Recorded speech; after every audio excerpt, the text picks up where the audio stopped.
Mag-live-in partner sa San Carlos City, Pangasinan, nabiyayaan ng triplets. Silipin sa report ni Russell Simorio ng GMA Regional TV 1 North Central Luzon. Meet Althea, Alteo at nariyan din si Atina.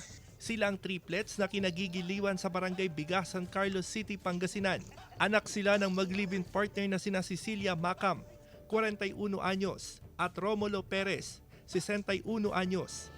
Mahigit isang taon pa lang na nagsasama si Cecilia at Romulo, kaya malaking biyaya raw na pagkalooban sila ng triplets na bunga ng matamis nilang pagmamahalan. Doon ko nalaman na triplets kasi mabigat yung tiyan ko eh. 5 months pa lang mabigat na eh. Hindi ako makapaniwala pero ilang beses ako nagpa-ultrasound. Ayun, na-monitor ka agad. 5 buwang buntis noon si Cecilia nang malaman na triplets ang kanyang dinadala. Si Cecilia raw ang may lahing kambal sa pamilya. Hindi ko na-expect, sir, na ganito tatlo eh. Kaya nabigla ako nung nag-ultrasound siya eh. Masaya naman ako pag lumabas sila.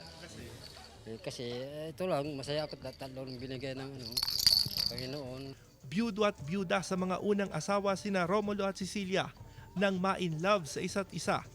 Hanap buhay nila ang paggawa ng kaing mula sa kawayan. Ang kita nila rito, ipinangtataguyod sa kabuwang 16 na anak. Si Romulo may 7 anak sa unang asawa, 6 naman kay Cecilia.